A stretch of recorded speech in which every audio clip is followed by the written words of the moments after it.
Because how many of you have found yourself, like you got that position, you got the arm, you've isolated the limb, and then you're doing this. This is what we call fishing, because we can't find the knife, because it's moved, or we're under a little bit of stress, or we're breathing heavy. So with stab, watch what I do. I take my palm and I slap my pocket with my fingers open. So by doing this, no matter where it's gone, if I've moved around, I've been sitting in a car and it shifted throughout the day, no matter where it's gone, now I can feel right where it is. And now that I've determined where it is, I just stick my thumb behind it.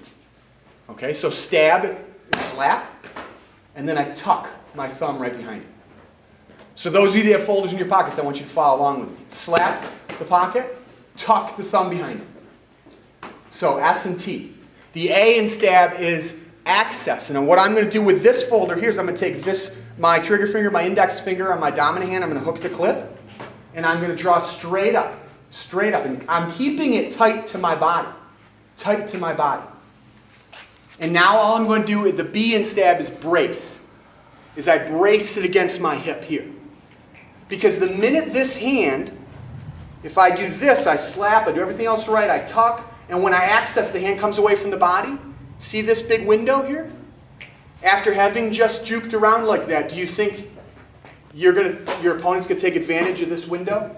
Yes.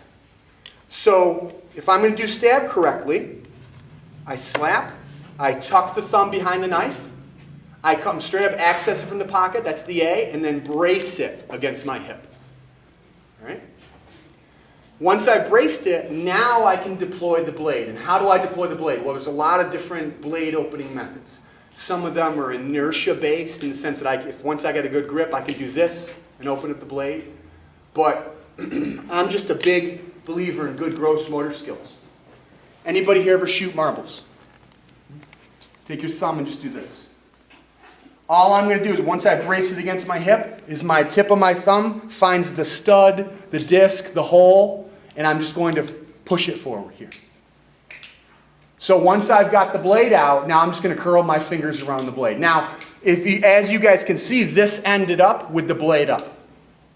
Sometimes for you, it might end up with the blade up. Sometimes it might end up with the blade down. Don't worry about it. At this distance, under this pressure, once I got that tip, the tip is what's doing the job for me.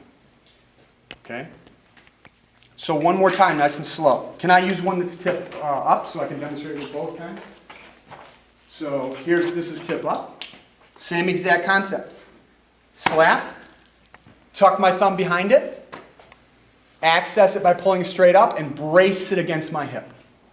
Keep it close to my body. I don't want to create a window for someone to take advantage of. Now my tip of my thumb finds the hole, the stud, the disc, and I'm simply going to push forward and deploy the blade. And then reassume my solid grip. Now guys and girls, let's look at it like this. If all I have is this right here, and Chris is still right on top of me, and he's aggressively doing whatever, and all I've got is this, and I start to do this to him, is that effective? Yeah. I mean, it might not stop the fight, sorry. It might not stop the fight, but what am I getting there?